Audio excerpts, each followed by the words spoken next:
All right, a new book looks at how Israel has managed to become a leader in business innovation. Joining us now is Dan Senior. He is co-author of Startup Nation, the story of Israel's economic miracle, a senior fellow for Middle Eastern Studies at the Council on Foreign Relations. Dan, it's good to see you. Hey, Joe. Good to be with you. Good. Congratulations on the book. And just give us how quickly. I used to read Cliff Notes. Can you do a Cliff Notes on what's in the book? Sure. Yeah. Real quick. What's fascinating to us, Israel and the Middle East get a lot of coverage, but one side of the story that gets very little coverage is that Israel is the fastest growing, one of the most dynamic, entrepreneurial, and innovation-based economies on the planet that barely got hit by the global economic crisis in 2008. More Israeli companies on NASDAQ than all of Europe combined, than all of India, China, Korea, Japan combined.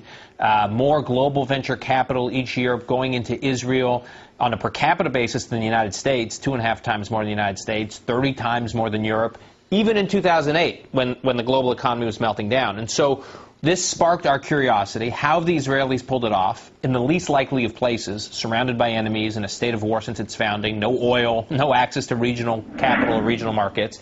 And what can we in the West learn from it at a time that we are trying to reboot our own innovation economy and get real productivity gains, not credit bubble economic gains? And so we tried to look at the factors that have driven the Israelis, and is there anything driven their success, and is there anything prescriptive for us? Yeah, we know about ISCAR, and Becky knows about ISCAR from ISCAR, yeah, from Buffett. That was one of the greatest managed companies and innovators he had ever seen. Yeah. Teva's the biggest generic company, Dan, but what did you find out? What drives the innovation? What's different? What are we not doing here with so much more opportunity and security? Look, we go through 8 factors in the book. Let me just quickly focus on 2 or 3 of them. One is Israel's immigration and assimilation policies. The Israelis have very innovative policies in how they bend over backwards to bring people to their country from around the world. Israeli prime ministers run for office talking about how many immigrants they're going to get into the country. They don't view immigration as a burden, and they have some very innovative policies for assimilating them. Civilian research and development, they spend more as a percentage of their economy on R&D than any country in the world. And they have some very innovative ways for how they actually make that R&D funding matter. It's not just about spending, it's about how you make it matter to the startups and the companies using it. And the role of the military, Joe, is like amazing. These young 18-year-olds go into the military when they finish high school. Males serve for 3 years, females serve for 2 years.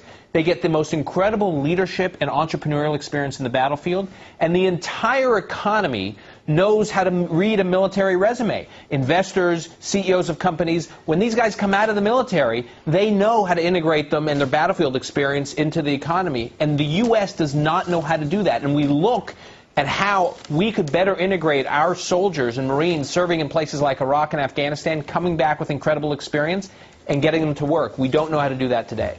Hey, Dan, real quickly, is part of this because of the size? I mean, Israel's a nation about the size of New Jersey.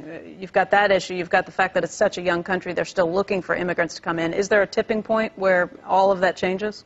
I don't think so. I mean, I think what is driving it is this sense of resilience. It's sort of a national ethos more than anything about survival, about, I mean, you know, startups, these entrepreneurs in Israel were taking unbelievable pay cuts, working next to nothing during the global meltdown because venture capital was drying up, and they just wouldn't give up, I think, in a way that their peers were giving up around the world.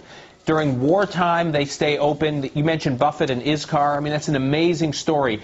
Katyusha rockets were flying right near the factories of the ISCAR headquarters as Buffett was making his decision about whether or not to go through with the deal. The CEO of ISCAR called Buffett and said, Warren, I want you to know, we interview him. We interview a number of these interesting characters, and it's through their eyes that we talk, tell these stories. He called Buffett and said, Warren, I want you to know, for our customers, there will be no war. And what he meant to say is, for his customers around the world, we won't be late on one single shipment, no matter what we do, no matter what bombs are blowing up. It is this sense of no matter what you throw at us, the Israelis argue, we will survive. And I think it's that ethos of survivability that we really try to explore and dig into and explain and see how some of that could be transferred here. Dan, that is the key driver. Dan, is the Israeli government pro-business, pro-free market, pro-capitalism? Do you see us actually not heading that way, but maybe heading in the opposite direction? It's funny. I feel that the U.S. government and the Israeli government are moving in opposite directions. The Israeli government was founded in